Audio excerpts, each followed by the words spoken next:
दोन गटात या स्पर्धा आपण केल्या होत्या, एक शालेय गट आणि खुल्या गटमध्ये. शालेय गटात प्रथम क्रमांक होता वैभवी मोरे, बाल विद्या मंदिर बेळगुंदी. कृपया वैभवी व्यासपीठावर जायचं आहे आणि तिथं संजय सरांच्याकडून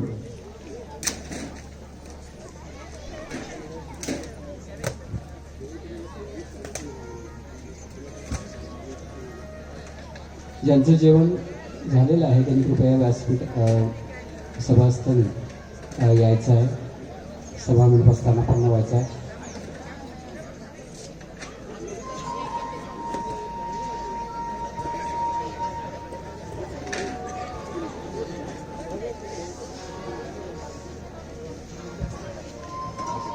वैभवी मोरे प्रथम क्रमांक शालेय गटात, बाल विद्या मंदिर बेळगुंदी प्रथम क्रमांकाचं बक्षीस.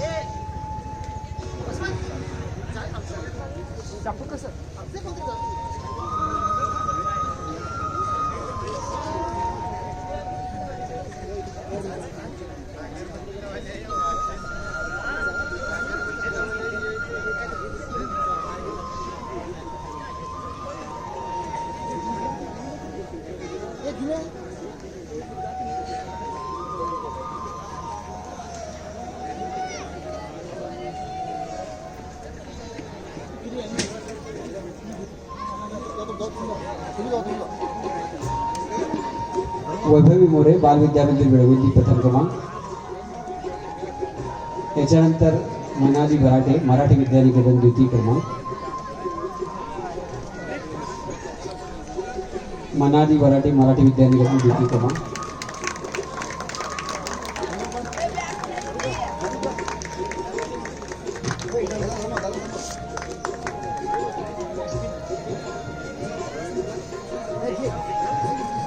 तृतीय क्रमांक तेजस्विनी बेळगावकर.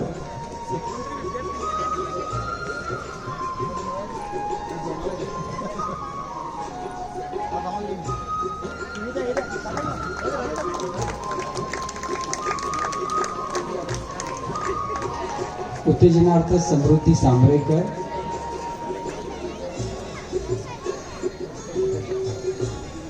समृद्धी सांबरेकर आणि साईनाथ गुरु, मराठी विद्यानिकेतन.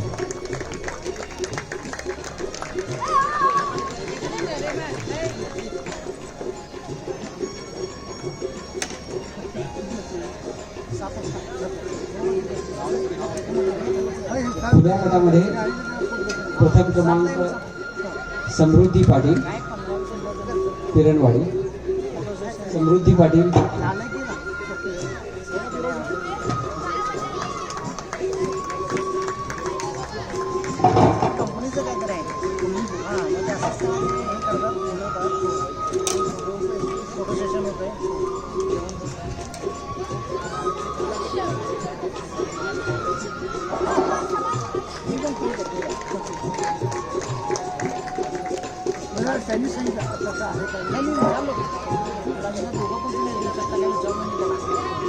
समृद्धी पाटील खुल्या गटात प्रथम क्रमांक. त्याच्यात अनुजा लोहार, नेतृत्व चंदोड. अनुजा लोहार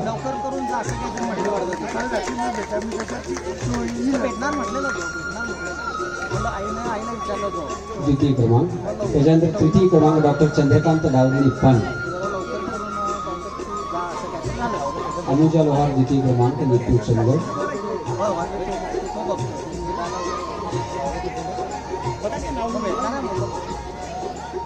डॉक्टर चंद्रकांत डावरे, निप्पाणी.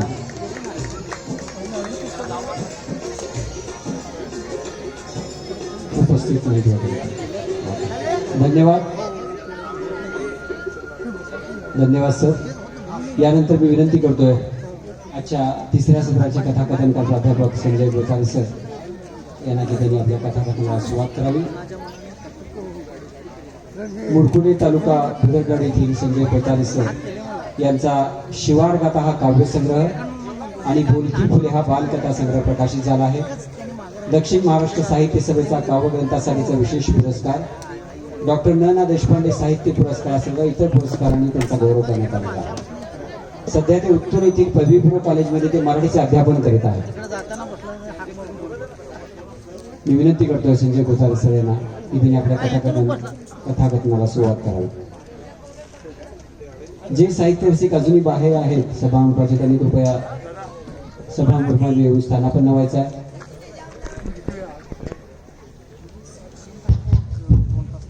मराठी साहित्य संघ कडोली यांच्या सौजन्याने आयोजित 40व्या मराठी साहित्य संमेलनाच्या निमित्तानं आजच्या या कथाकथन सत्रासाठी उपस्थित असलेल्या सर्वच मान्यवरांना त्यांचा मान देऊन मी माझ्या कथाकथन सत्राकडे वळतो. कोल्हापूर जिल्ह्यातील भुदरगड तालुक्यातील भुदरगड किल्ल्याच्या तटबंदीपासून 1 किलोमीटरवरचं डोंगर कपारीतलं माझं गाव. या गावातून मी या सीमा भागात आलो. हा बहुमान तुम्ही मला दिला त्याबद्दल संयोजकांना पहिल्यांदा मनपूर्वक धन्यवाद. मी कथाकथनाकडे वळणारच आहे, पण संयोजकांनी ही तारीख ठरवत असताना मला तुम्ही खूप छान बोलता आणि गॅदरिंगचा पाहुणा म्हणून जाता, तर जरा विनोदी अँगलनच जरा काहीतरी होऊ दे अशी विनंती केली. मंडळी, साहित्याची गोष्ट वेगळी असते. मी लिहिलेल्या कथा वास्तववादी आहेत, शोकांतिका आहेत. या कथा तुम्हाला हसवतीलच असं नाही, पण मी जे तुमच्या समोर बोलेन ते माझं बोलणं ऐकून नक्की तुमच्यापैकी कुणाला जांभई येणार नाही. कुठला संयोजकाने हा माणूस हुकून आणला म्हणून त्या संयोजकांना तुम्ही शिव्या देणार नाही याची खात्री देतो. आणि एक छोटासा किस्सा सांगत मी माझ्या सत्राकडे वळतो. एका गावामध्ये हरिनाम सप्ताहाचा कार्यक्रम होता. आता हरिनाम सप्ताह म्हटलं की भजन कीर्तन टाळ मृदंग सगळी गर्दी. आणि 75 वर्षाचे एक आजोबा, ज्यांना कीर्तन भजन बिलकुल इंटरेस्ट नाही, असे आजोबा संध्याकाळी, खेड्यातलं गाव आहे, चूल आमच्याकडे अजून जिवंत आहे, चुलीचे रखरखते निखारे आहेत, जरा थंडी आहे म्हणून आजोबा असं चुलीला छानपैकी धग शेकत बसलेली. आता आजोबांची मिसेस म्हणजे आजी मारक्या म्हशीसारखं डोळं मोठं करून आजोबांच्याकडे बघत म्हटली, गावात बघा तिकडं हरिनाम सप्ताह चाललाय आणि म्हातारा बसलाय इथं, म्हातारा बसलाय. एकेरी शब्दप्रयोग. मग आजोबा म्हणाले, मग काय करू म्हणतीस? काय करू नाही, नवीन पैरण घालायची आणि सरळ देऊळ गाठायचं विठ्ठलाचं. आजोबांचा नाविलाज झाला हो. आता होम मिनिस्टरनीच सांगितलं म्हटल्यावर नाही कशाला म्हणतोय हो. आजोबांनी नवीन पैरण गाठली, भगवा फेटा, नव धोतर, वाकड्या दांड्याची काठी. आणि आजोबा खालच्या गलीसनं, मधल्या गलीसनं वरच्या गलीला, जिकडं कीर्तन प्रवचन काय तिकडं जाऊन बघितलं तर विठ्ठलाच्या दारातला सगळा असा परिसर गर्दीनं फुलून गेलेला. आजोबा म्हटले, कशाला उगीच गर्दीत मधीच जाऊन बसा, म्हातार माणूस आपण, कंटाळा आला तर उठून यायला बरं. म्हणून लांबच्या एका पाटलाच्या कट्टीला, दगडी कट्ट्या आहेत आमच्याकडे, त्या दगडी कट्टीला आजोबा टिकून बसले. म्हणजे कंटाळाला उठून जाय बरं. रात्री 9:30 वाजता कीर्तन सुरू झालं. मंडळी, कीर्तनकारांचं वैशिष्ट्य असं की जे कठीण आहे ते अजून जास्त कठीण करून सांगायचं. त्याच्यामुळं आमच्या कविमित्रांनी मगाशी जशी विडंबन कविता म्हटली निंबोणीच्या झाडामागे, तसं आजोबांना अंगाईच ऐकू आल्यासारखं झालं आणि झोप यायला लागली हो. दिवसभर काहीतरी डोरे राखून आलेले आजोबा. कीर्तन सुरू झाल्या झाल्या आजोबा लागले पेंगायला. असला मोठा फेटा. माघ महिन्याचे दिवस, माहीचे दिवस, आमच्याकडे बकरं कापून माही करतात, नॉनव्हेज, तांबडा पांढरा रस्सा कोल्हापुरी. तर ते बकरं होतं कट्टीवर आणि आजोबा 10-10 सेकंदला असं डुलकी करायचं. बकऱ्याला वाटलं आजोबा माझ्या बरोबर टक्कर धर म्हणतोय वाटतंय. आता बकऱ्यानं रिव्हर्स गेअर टाकला, पुढचे 2 पाय उचलले आणि जे एक खचून टक्कर आजोबांना मारली, शिंगोळच बकरं बाळूमामाचं ते. काय सांगू तुम्हाला, आजोबा जागच्या जागेला थंडगार. रात्री 11:30ला कीर्तन संपलं, सगळी माणसं घराकडे चालली, आजीचा डान्सच सुरू झाला. हिनी कुठे अजून यायले, ते मुला बघ जा की नातवाला आपल्या. नातू म्हटला तुला कुणी काय लावून द्याय सांगितलं तर, आजोबा जाईत नाही म्हणे ते. आजी म्हटली लेका असं वर जा की म्हणले. थंडीचं दिवस, पोरग 80 पळत गेलं आणि 90 पळत आलं आणि आजीला म्हणालं, आजी आमचे आजोबा पाटलाच्या कट्टीला आ. आजी म्हटली अरे बलवून घेऊन येशील काय नाही, तुला कोणी काय लावून द्यायला सांगितलं तर म्हटले जा तुझं तू बघ जा. आजी खालच्या गलीसनं, मधल्या गलीसनं, वरच्या गलीला विठ्ठल मंदिराकडे पाटलाच्या कट्टीबशी जाऊन बघते आजी, तर आजोबा पाटलाच्या कट्टीला आ. आता बायकांची एक पद्धत असते आपल्या नवऱ्याशी बोलायची. नव अव, एकदा नव म्हणती, एकदा अव म्हणती, नो रिस्पॉन्स. आजी आजोबांच्या जवळ बसली, टच स्क्रीनला मोबाईलला टच करावं तसं आजोबांच्या बॉडीला टच केलं. आजोबांच्या बॉडीचं गारेगार झालत. आजीनं वळिकलं. रात्री 11:15 वाजलेले आणि आजी म्हटली रात्री कीर्तन ऐकाय आलता की ग बाई, म्हणून जे रडाय सुरू केलं, अख्खं गाव गोळा केलं.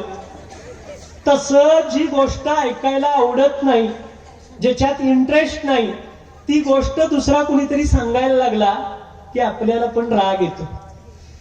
जरा कथाकथन सत्राकडे वळण्यापूर्वी आणि एक गंमत मी सांगतो तुम्हाला की आमच्या महाविद्यालयीन जीवनामध्ये गॅदरिंगचा कार्यक्रम असायचा. मला आता अलीकडे गॅदरिंगचा पाहुणा म्हणूनच जास्त बोलवतात, कळ काढायची जास्त सवय. आणि मग गॅदरिंगच्या कार्यक्रमामध्ये आम्ही असे फिशपॉन्ड टाकायचो, मुलं मुलींच्या वर, मुली मुलांच्या वर. नंतर नंतर माझं नावच असं प्रसिद्ध झालं की फिशपॉन्डकार. आज जसं लिहिलंय कथाकथनकार, तसं फिशपॉन्डकार. आमच्या वर्गात एक मुलगी होती, वर्गात श्रीमंताची होती, आम्ही गरीबाची पोरं. जरा गोरी गोमटीने आम्ही बरोबर 11वीला जायला फेअर अँड लवली ब्रँड लईच मोठ्यानं आला, त्याच्यामुळे जास्तच लावायची. दुसरी गोष्ट अशी की तिनं बोर्नविटा इतकं खाल्लेलं की जरा गुटगुटीतच होती हो. तर काय टाकायचा म्हटलं हिच्यावर फिशपॉन्ड.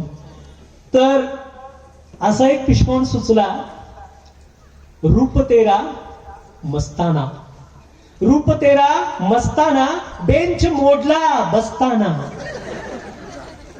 आणि असा फिशपॉन्ड ऐकल्यावर त्यांचा चेहरा फेअर अँड लवली लावल्यासारखा व्हायचा.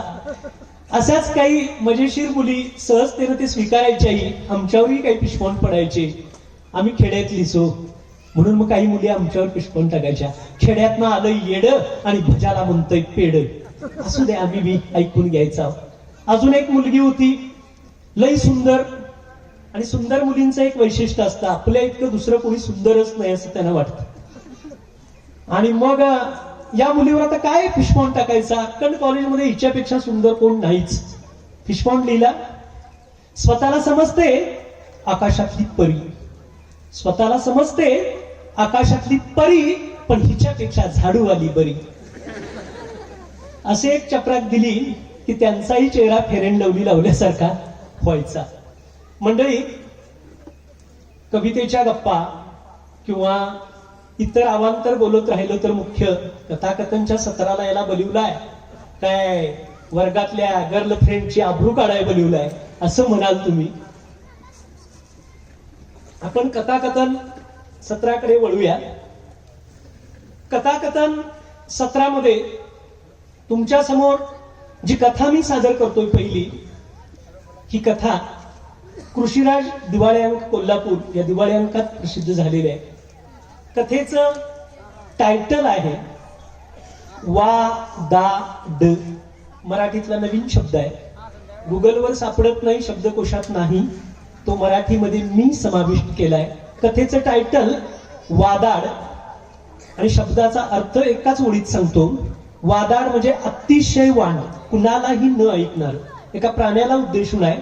शर्यतीच्या बैलाची कथा तुमच्या समोर ठेवतोय. कथेचं शीर्षक वादाड. गावात चिखली गुट्ट्याच्या शर्यती होत्या. तुमच्याकडे जशा बैलगाडीच्या शर्यती असतात तसे आमच्याकडे चिखली गुट्ट्याच्या शर्यती आमच्या चंदगड तालुक्यात, भुदरगड तालुक्यात असा एक ट्रॅक केलेला असतो. त्याच्यात गुडगाभर चिखल असतो आणि त्याच्यातनं बैल पळतात. पळवणाऱ्याची पण हिंमत मोठी असावी लागते आणि ती बैल इतक्या सेकंदात ते अंतर पार करतात की सेकंद आणि पॉइंट मध्ये ते नंबर ठरतात. अशीच गावात चिखली गुट्ट्याची शर्यत होती. गावचा माळ सगळा माणसांनी भरून गेलेला. काय नाही म्हटलं, शर्यत बघायला जायचंच. शर्यत बघायला गेलो आणि बापू धडामची पळतेली जोडी बघितली आणि डोळ्याचं पारणं फिटलं. काय नाही म्हटलं, एक ना एक दिवस का असे ना खरं अशी शर्यतीला पळणारी बैल जोडी पाळायचीच, त्याच्याशिवाय शेतकरी म्हणून नाव नाही सांगणार. पण कुठलं हो, इतकी चांगली शर्यतीला पळणारी बैल घेणं सोपं आहे होय? अहो, मोटरसायकल घेणं सोपं आहे, 4 व्हीलर घेणं सोपं आहे, ट्रक घेणं सोपं आहे, पण चांगली पळणारी बैल जोडी घेणं इतकं सोपं नाही. आज तरी अवताची बैल जोडी घ्यायची म्हटलं तर लाखाच्या वरची जोडणी लागते. असाच दिवस जात होतं आणि एक दिवस आमच्याच घरच्या गाईला, आमच्याच घरच्या गोट्यात शर्यतीला पळणारा, चिखली गुट्ट्याला पळणारा एक बैल जन्माला आला. त्या बैलाची कथा तुमच्या समोर ठेवतोय. कथेचं शीर्षक वादाड. रोजच्या सवयीप्रमाणे पेंडीचं खुरपं घेतलं, दोऱ्या घेतल्या, खुरप्यावर जरा बॉट फिरवून बघितलं. धार जरा मोंडच झालेली. जरा खुरपं चोळायच्या दगडावर त्याला घसा घासलं. तेवढ्यात आई म्हणाली, जरा गोट्यात जाऊन बघून ये. मी म्हटलं का? गाय आई झाली या, तू आणि पेंडीला जाशील त्यावरती कार्यक्रम करील इकडे म्हणली. आता म्हटलं पेंडीचं काम जरा मागं राहू दे. दरवाजा उघडला आणि मी गोट्यात गेलो. पारंगत डॉक्टर सारखं गायीच्या अंगावर हात ठेवला. आता हिची डिलिव्हरी नेमकी कधी होणार मला चिंता. पाठीमागं जाऊन बघितलं तर पावटळ फुटायचीच अवस्था होती. काय नाही म्हटलं, पेंड्यानंतर आणता येतील. पहिल्यांदा गायीच्या उस्तवारीचं बघूया. तिकडनं यरजाऱ्या मारीत मी गायीकडे लक्ष देत होतो आणि गापकन गाय बसली, परत उठली, परत बसली. तिला वेना सुरू झालत्या. हो वेना. आता गायीच्या वेना आणि बाईच्या वेना ज्याच्या त्याला माहित. मी आपलं मनातल्या मनात ग्रामदैवताकडे बघत म्हणत होतो, बिचारीला लवकर मोकळी कर. आणि मी गायीच्या बाजूला उभा एवढ्यात पांढर शुभ्र वासरू धापकन गायीन गोठ्यात टाकलं. बरं झालं म्हटलं, डॉक्टरला तरी बोलवायची गरज नाही. गडबडीनं गायीच्या समोर गेलो. बघितलं तर वासरू जन्माला येऊन अजून 5 सेकंद व्हाय नाहीत तो उठाय बघालत. वासरे रेडका अशीच असतात. वासू दे म्हटलं.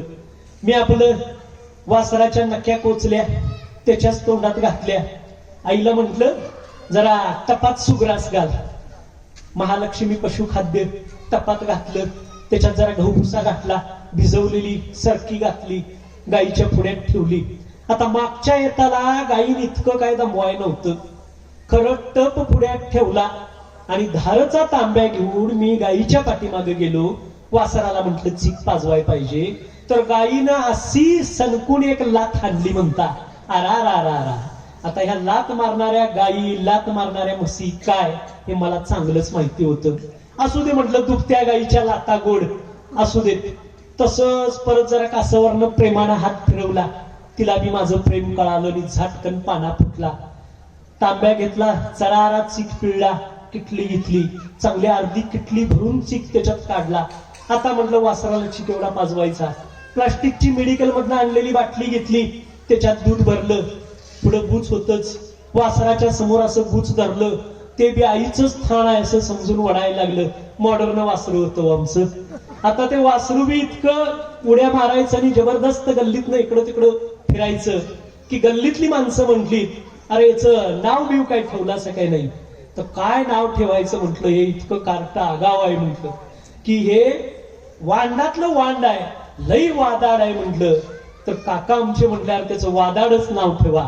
ते शर्यतीच्या गुट्ट्याला पळणार आहे. तेव्हापासून त्या वासराचं नाव वादाड ठेवलं.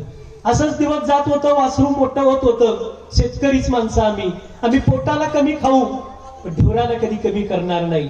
एक वेळ अंगात फटकं घालू पण दाव्याच्या बैलाला आम्ही कधीच कमी करणार नाही. गहू भुसा असू दे, का प्रिपेंड असू दे, हायगैच करायला नाही बघा. विशेषतः गायीची 2 थानं, सगळं शेतकरी 1 थान सोडतात. 4 थानातली मी 2 थानं वासराला सोडायचो आणि उरलेला सगळा भरडा बिरडा देऊन वासरू चमचमीत पांढरं खड सस्यासारखं दिसायला लागली. बघता बघता वासरू 1.5 वर्षाचं झालं आणि एक दिवस पुन्हा तळीकाठी लोकांची गर्दी जमली.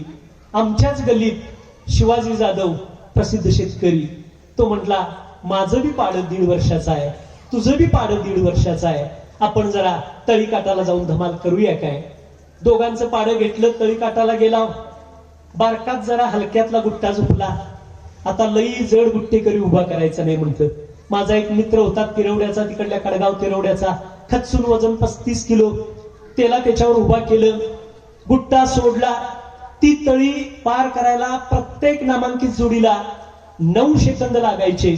आमची ही दोन्ही बारकी वासरं, शिवाचं आणि माझं, 7 सेकंदात पळाली. सिट्ट्या झाल्या, लोक दंगा करायला लागली. सगळी जण माझ्या भोवती घोटाळायला लागली. म्हणाली नव वासरू द्यायचं आहे, म्हणजे नावच काढू नका, त्याच्यासाठी फाटकी कपडे घालतोय म्हटलं. वासरू द्यायचं नाव काढू नका. शर्यतीचे दिवस जवळ येत होते. गावात शर्यतीची चर्चा जाईल तिथं ऐकायला मिळत होती. दसऱ्याचा सण होता, सीमोल्लंघनाचा दिवस. गावचा माल सगळा पुन्हा तळीच्या काठाला भरला होता आणि शिवांनाचं एक पाडं आणि माझं एक पाडं घेऊन आम्ही तळीच्या काठाला गेलो. हर तऱ्हेच्या जोड्या आल्या होत्या. पाटसी, खिलारी, पाटमोरी, मुंडरी, वेगवेगळी बैल आणि प्रत्येकाच्या बैलाच्या पाठीमागनं अर्धा गडी. मी आपलं वासरं घेतलीत, माझ्या बरोबर धरायला पण कोण नाही आणि नामांकित गुट्टापट्टूला घेऊन गेलो. लोक आश्चर्यानं बघायला लागलीत. कुत्र्या एवढी वासरा इथली आलंय शर्यतीला घेऊन. जरा थांबा म्हटलं, पुढचा पिक्चर अजून बाकी आहे. मी आपलं हळुवारपणे तळी दाखवायचं काम केलं. तळी दाखवीत दाखवीत कडला गेलो. वासरं परतली, पुन्हा प्रजापसी आलो आणि 1-7 इसनी सोडून मी बाजूला झालो. कुंडलिकनं गुट्टा सोडला, एकाएकी गुट्टा बेभान झाला. 7 सेकंद लावणारी जोडी 6.5 सेकंदात कडेला गेली. सिट्ट्या पडल्या, फटाके वाजल्या, लोकांनी टाचा उंचावून जोडी बघायला लागले. सगळ्या कोल्हापूर जिल्ह्याची गर्दी माझ्या वासरांकडे होती. ही कुणाची जोडी म्हणून सगळे बघत होते. मी धडामकडे बघितलं आणि त्याच्याकडे बघून म्हटलं आता कसं वाटतंय. असू देत म्हटलं, हे शर्यतीचं पाडू आपल्याकडे कायमचं ठेवायचं. आणि त्या दिवशी शर्यतीचं पहिलं बक्षीस मिळाल्यापासून मी तरी हायगैच करायची नाही म्हटलं. काय पण असू देत, त्याला थोडस जादाच. असेच दिवस जात होते. मी शर्यती जिंकत होतो. गावातली लोक एकत्र यायची, म्हणायची अरे तू तरी त्या शिवाचं पाडं घे, नाहीतर तुझं तरी त्या शिवाला इक की. मी म्हंटल इकायचं नावच काढू नका. शिवा आम्हाला देतोय काय ते पाडं बघा. आणि शिवानं पाडं द्यायची तयारी केली. आणि एक दिवस मी घरात होतं नव्हतं तेवढं सोनं इकलं आणि शिवाचं पाडं इकत घेतलं. शिवाचं पाडं, माझं पाडं, एक जीव जोडी. पुन्हा जिल्ह्याच्या ठिकाणी मोठ्या मोठ्या शर्यती असायच्या. आमदार यायचे, खासदार यायचे. टीव्हीचं बक्षीस, फ्रीजचं बक्षीस, वॉशिंग मशीन, काय बक्षीस सांगू, मोठी मोठी बक्षीस. आणि आम्ही जाईल तिथं शर्यतीला बक्षीस मिळायची. एक दिवस असंच गावाच्या माळावर चिखली गुट्ट्याच्या शर्यती होत्या. नेहमीप्रमाणे मी टेम्पोत पारी भरलीत. 7-8 गडी पाटणं शर्यतीची जोडी तळीच्या काठावर घेऊन गेलो. नेहमीप्रमाणे त्यांना माग दाखवला. माझा ठरलेला गुट्टेकरी होता कुंडल पाटील तिरवड्याचा. त्याला सूचना केल्या, उभा केलं. काय कसं झालं कुणाला माहित. एकाएकी वादाड ठिसकाय लागलं. त्याच्या अंगात वेगळीच रग होती. पुढे काय होणार आहे कळत नव्हतं. माझं बी अंग जरा कापायला लागलं आणि डोळ्यात तेल घालून त्याच्याकडे बघायला लागलो. म्हटलं कुंडल सांभाळून. एवढं म्हणतोय काय म्हणे नाही, तोपर्यंत बैलांनी पळ घेतला. काय झालं त्यांना काही कळत नाही. नेहमी कडेपर्यंत पळणारी माझी बैल तळीतनं बाहेर पडली, माळावरनं पळायला लागली. पळता पळता धाड धाड धाड माळ तुडवीत पुढे गेली. माळ संपायला एक मोठी दरड होती, खाली 200 फूट गळाण. आता या बैलांचं काय करायचं. अंगाचं पाणी पाणी झालं. काय करावं कळत नव्हतं. पळत पळत पळत बैल जिकडं पळत गेली त्या दिशेने गेलो. बैलांच्याकडे बघत होतो. 20 पोरं पाटणं पळत होती. बैल थांबत नव्हती. गुट्टेकरी कधीच पडला होता. धडाक धडाक धडाक गुट्टा घेऊन बैल वाढ दिसल तिकडे पळत होती. आणि व्हायचं तेच झालं. 200 फूट कातळावरनं दरीत खणीत दोन्हीच्या दोन्ही बैलांची जोड धाडकन पडली, अंगाचं पाणी पाणी झालं. हाय तिथंच बसलो, डोचकं असं दाबून धरलं, काय करावं सुचत नव्हतं. सगळी जण माझ्याकडे आली, त्यांनी मला मिठीत घेतलं. अरे काय नको तेच झालं, चल तरी काय झालंय म्हणून बघूया, आता काय बघायचं म्हटलं. तसाच पाय वडीत वडीत दरीकडे गेलो. दरीतनं खाली बघितलं, बैल मानगुटीवर पडली होती. कसली गुट्टा शर्यतनी, कसली ईर्ष्या, कसल्या स्पर्धा, आणि माणसानं असं का वागावं. अरे जनावर तुमच्यावर जीव लावतात म्हणून आपण त्यांना असं करावं का. बैल शर्यतीला पळत असताना कुणीतरी वेगळीच पुकारी केली, बैल बुजली. तसाच दरीत उतरलो. एका बैलाच्या मुस्कुटीतनं रगात येत होतं, काय करावं कळत नव्हतं. गापकन खाली बसलो, त्याच्या सापट्या कापल्या. पशुवैद्यकीय दवाखान्यातले डॉक्टर बोलवले. डॉक्टरनी दोन्ही बैलांना तपासलं. एका बैलाची थोडीशी खात्री होती, वादाळ पूर्ण तोंडातून फेस टाकत पडला होता. संध्याकाळ होत आली. दुसरा बैल कसा तरी उठला, त्याला दरीतनं वरती नेला. आता संध्याकाळी या वादाडला इथं ठेवून घरला कसं जायचं. मी पोराशनी सांगितलं, हिथंच माझं हातून पांघरून आणा, मी या बैलाला सोडून कुठं जाणार नाही, त्याच्यावरचे उपचार बघित राहणार. आणि मी कातळावर बाजूला घोंगडे टाकून पडलो. रातभर बैलाचं पोट खालवर होत होतं. पहाटे पहाटे मी उठून बघितलं तर माझ्या वादाळचं डोळं पांढरं झालं होतं. त्याचा श्वास संपलेला होता आणि मला कळालं की माझा वादाळ मला सोडून गेलाय. तसाच उठलो, गावाच्या दिशेनं चाललो. गावकरीही माझ्याच दिशेने येत होते. तर म्हटले, वादाळ गेला, जाऊ देत, मनाला लावून घेऊ नकोस. वर बघितलं तर एक गिधाड घिरट्या घालत होतं. माझ्या वादाडला गिधाडानं खाणं मला पसंत नव्हतं. जीसीपी वाल्याला बोलवला आणि त्या दरडीच्या बाजूला एक मोठा खड्डा काढला. वादाडला त्याच्या दफन केलं आणि माझं वादाड कायमचं मला सोडून गेलं. कथेचं शीर्षक होतं वादाळ, कथेचं शीर्षक वादाळ.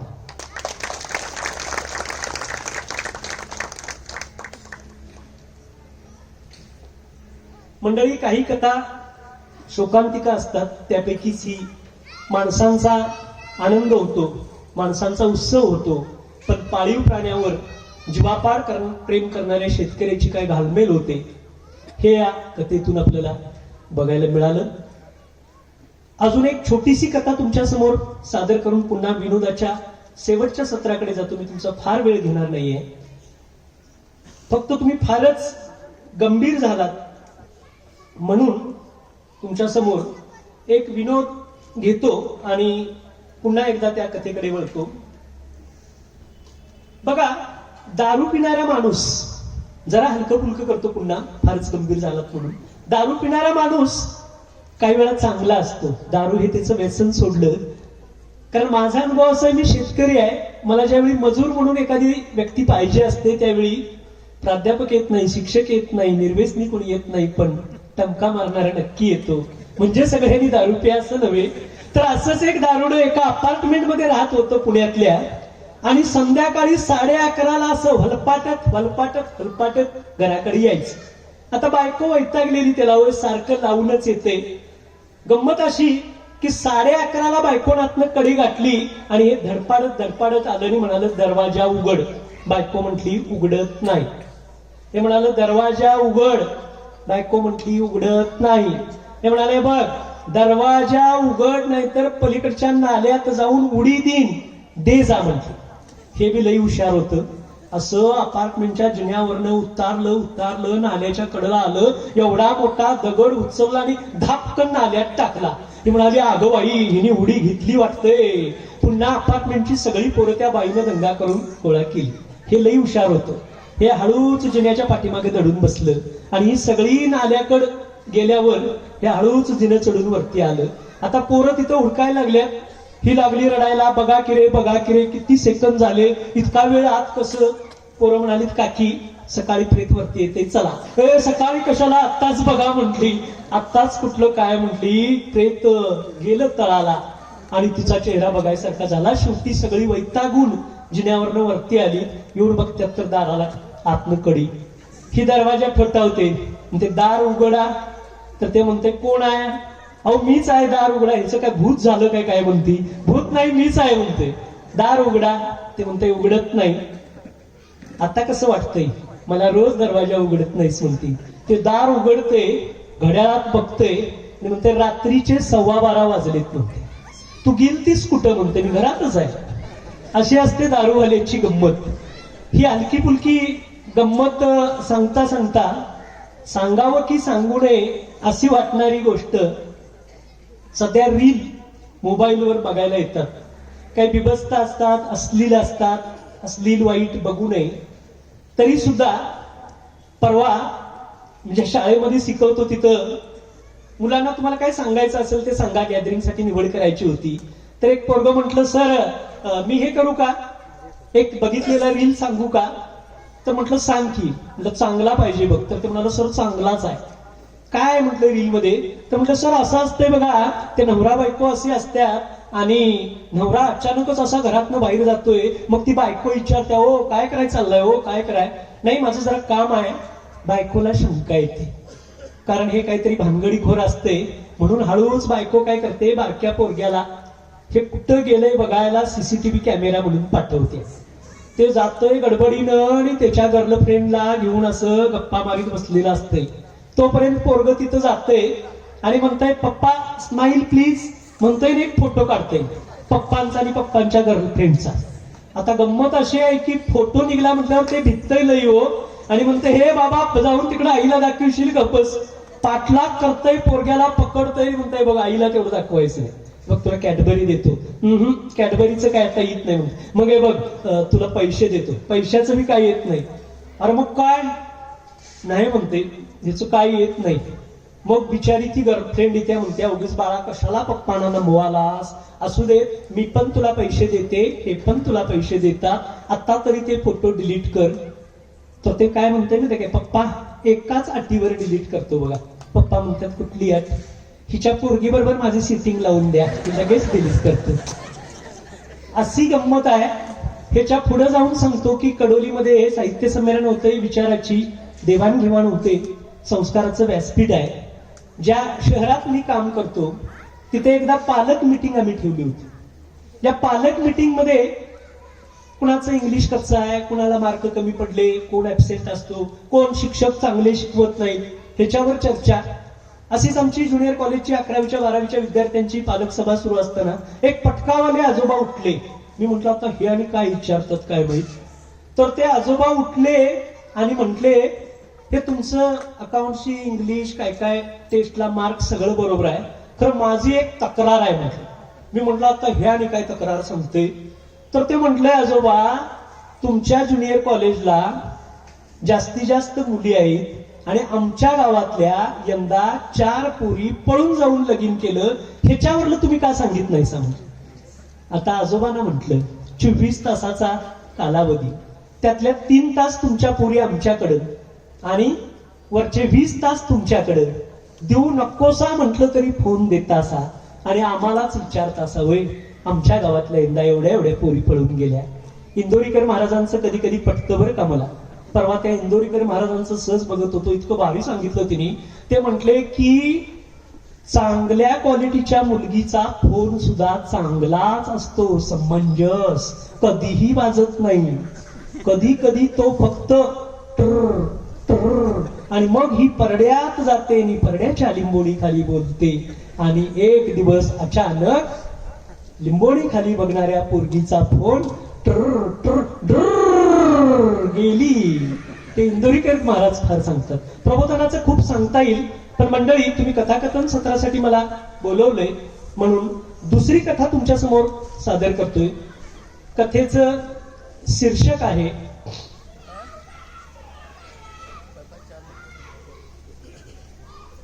वातोर.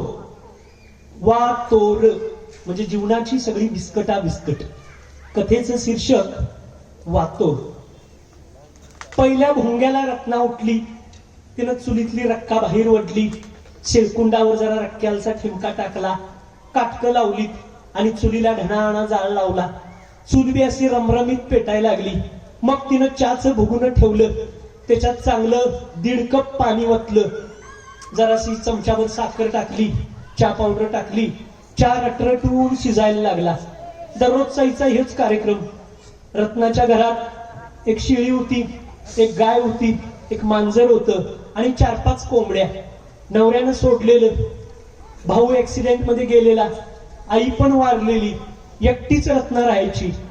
सकाळचं हिनं हे अंघोळ पाणीचं काम आटपलं आणि बरोबर 7ला शेजारची एक शेजारीण आली आणि म्हणाली की रत्ना, आपण ते भांगलायला जाणार होतो पाटलाच्या मळ्याकडं, ते काम कॅन्सल झालंय, तुला सांगायसाठी आलो. आता कॅन्सल झालंय म्हटल्यावर रत्ना म्हणाली ठीक आहे, आपण कष्टाळू माणसं, आपण काय बसून थोडंच राहणार आहे. आज नक्की तिनं जंगलाकडे लाकडाची मुळे आणायला जायचं निश्चित केलं. 11, 11:15 जेवण खाणं झालं, भांडी कुंडी झाली. हिनं जंगलाची वाट धरली. गावाच्या वर असं घनदाट जंगल, पाय वाटेनं जंगलाकडे जायला लागायचं. रत्ना तशी धाडसीच, दिवसाला 1-2 मोळ्या आणायची, जंगलाच्या खालच्या बाजूला काढून ठेवायची. लई साठलेल्या मोळ्या बैलगाडीनं कुणाकडनं तरी आणून घ्यायची. असं रत्नाचं काम. दुपारी बरोबर 1:30-1:45ची वेळ असेल आणि रत्ना जंगलाची वाट चालत अशी जंगलाकडे चालली. आबाळ भरून आलेलं, उन्हाळ्याचेच दिवस पण वळवाचा हंगाम. आणि एकाएकी इतकं काळवंडलेलं आभाळ बघून तिला भीती वाटायला लागली, काय होते कुणास ठाऊक. तरी पण म्हटली नाही, एक मुळी आणायचीच. आणि ती जंगलाची वाट चालत होती. चालता चालता तिच्या पायातल्या जीर्ण झालेल्या स्लीपरची पट्टी निघत होती. ती पट्टी ती पुन्हा बसवत होती आणि कपाळाचा घाम पुसीत ती जंगलाची वाट चालत होती. जंगलात जाऊन वर पोचली. सागवानाची झाडं लोक तोडून न्यायचे, विस्तार तिथंच टाकायचे. ही कोयत्यानं फांद्या बेंदायची, तिची मुळी बांधायची. आपल्या स्वतःला उचलेली इतक्या ताकदीची मुळी डोक्यावर घ्यायची आणि पुन्हा जंगलाची वाट उतरायची. आणि एकाएकी आभाळ इतकं काळवंडून आलं की पावसाचा एक थंडगार थेंब रत्नाच्या हातावर पडला. अगं बाई ग, बहुतेक घेऊन लगेचच येतोय वाटते.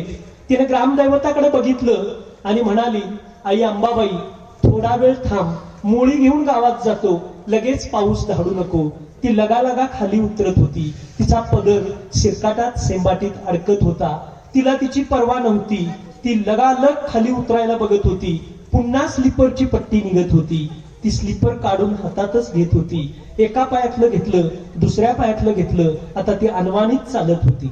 2 थेंब, 4 थेंब, बघता बघता 8-10 थेंब तिच्या हातावर थंडगार थेंब पडत होते. काही केल्या काही सेकंदात लगेचच पाऊस येतोय की काय अशी स्थिती. ती पुन्हा लगालगा चालत होती आणि एकाएकी पाऊस जोरात कोसळायला लागला.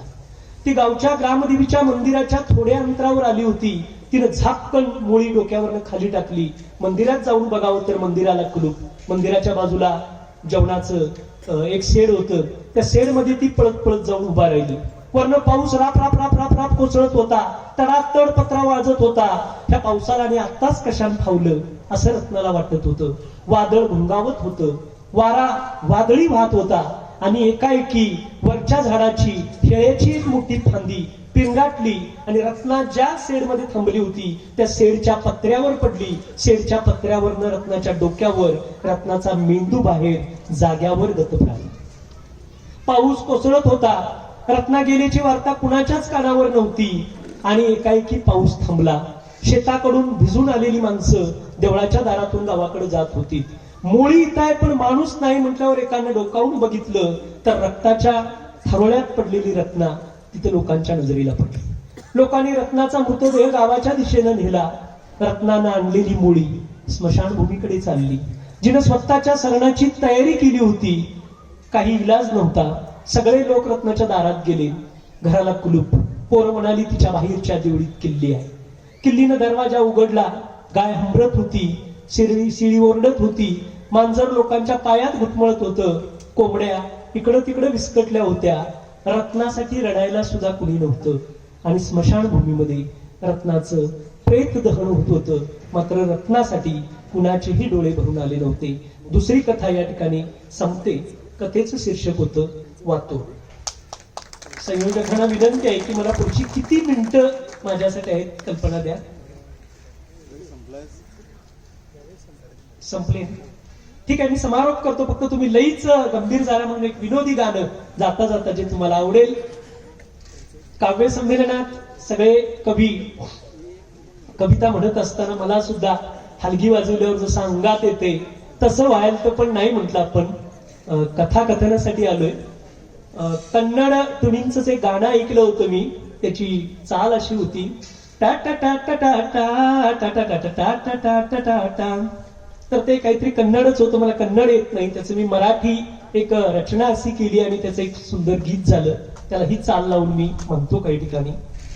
गीताचे बोल असं आहेत, पोरग हाय रे बाबा माझं एक पोरग हाय रे बाबा, पोरग हाय रे बाबा माझं एक पोरग हाय रे बाबा, पोरग हाय रे बाबा माझं एक पोरग हाय रे बाबा, आकाशातल्या ताऱ्यासारखं लाखात एक बाबा, माझं पोरग हिऱ्यावानी बाबा, शनिवारच्या मध्यरात्रीला त्याचा जन्म झाला रे बाबा, भूत खेत नाचायच्या भक्ताला जन्मलाय रे बाबा, घरात उजेड पडला बाबा, पोरग हाय रे बाबा माझं एक पोरग हाय रे बाबा.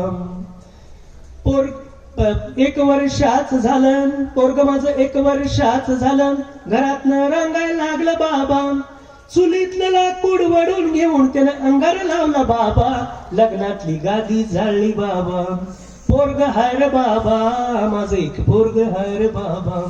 5 वर्षाच झाला आणि पोरग माझं 5 वर्षाच झाला, शाळेत जायला लागलं बाबा, पहिल्याच दिवशी मास्तराचं त्याने डोसकं फोडलं बाबा, मास्तरानं बदली करून घेतली रे बाबा, पोरग हाय रे बाबा माझं एक पोरग हाय रे बाबा. 7 वर्षाच झालं आणि पोरग माझं 7 वर्षाच झालं, गल्लीतनं फिरायला लागलं बाबा, राधा काकूच पोत चोरून त्यानं इकून मटका लावला बाबा, माझं पोरग हिऱ्यावानी बाबा, आकाशातल्या ताऱ्यासारखं लाखात एक बाबा, माझं पोरग हिऱ्यावानी बाबा. 15 वर्षाच झालं आणि पोरग माझं 15 वर्षाच झालं, शायनिंग मारायला लागलं बाबा, नाही म्हणाले तरी गल्लीतली पोरगी घेऊन गेला रे बाबा, पुढचं कसं सांगू रे बाबा, पोरग हाय रे बाबा माझं एक पोरग हाय रे बाबा. 20 वर्षाच झालं आणि पोरग माझं 21 वर्षाच झाला, इलेक्शनला उभा राहिला, 21 वर्षाच झाला आणि इलेक्शनला उभा राहिला, काय केलं कसं केलं कुणाला ठाऊक, खरं निवडून आला रे बाबा, आता एक मंत्री हाय रे बाबा, मंत्री हाय रे बाबा, लाल दिव्याची गाडी हाय रे बाबा, आकाशातल्या ताऱ्यासारखं लाखात एक बाबा, माझं पोरग हिऱ्यावानी बाबा. तुम्ही सर्वांनी मला खूप सहन केलात.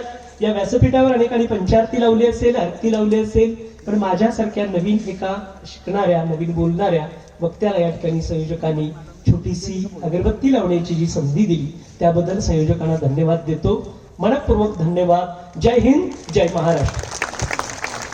धन्यवाद सर. खूप अतिशय रोचक आणि विनोदी रूपाने आपण कथाकथनाचा कार्यक्रम सादर केला.